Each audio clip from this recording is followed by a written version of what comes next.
Os populares de Vilagarcía denuncian o que consideran continuas mentiras do goberno local. Poñen sobre a mesa varios exemplos, comezando pola polémica do reasfaltado da rotonda do Cabadelo, cuxa titularidade está dividida a metade entre o Concello e o Porto. Aquí no PP detectan varias falsidades despois de que o Executivo de Alberto Varela asegurase que o proxecto estaba elaborado e autorizado pola autoridade portuaria. Ellos dicen que habían pedido permiso y no es verdad. Es decir, ellos se lo comunicaron al puerto y en donde el puerto le contesta que como no es en la parte del puerto, que a ellos no les tienen que contar nada, o sea, no tienen permiso, ni fue una simple comunicación.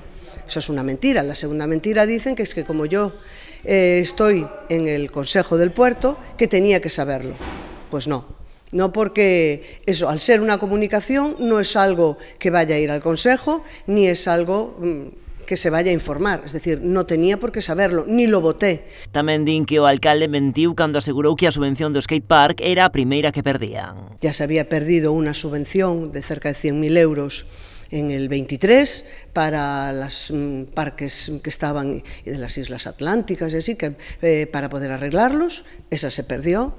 Se perdieron más de 2,5 millones de los fondos EDUSI. Vienen las partidas, salvo una que es de un camión que no se compró. Todas las demás partidas, hasta los 260.000 euros, son todos de los fondos EDUSI, del 18, del 20 y del 21, lo cual nos viene a dar la razón cuando decía que nosotros mentíamos. Es que por todos los lados les sale que perdieron esos fondos EDUSI.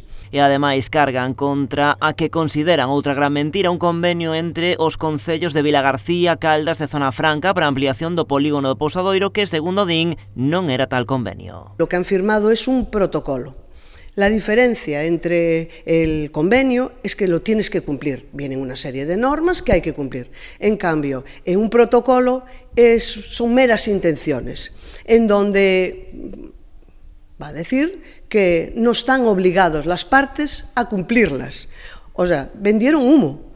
Y lo más triste de esto es eso, el pensar que así se lo han dicho a los empresarios, así salieron después cuando vino la consellera todos ofendidos, e resulta que es que teníamos razón, es un protocolo. E con todo isto, dende o PP exixen responsabilidades ao goberno local que rectifique públicamente e que os que denominan responsables desta manipulación presenten a súa dimisión.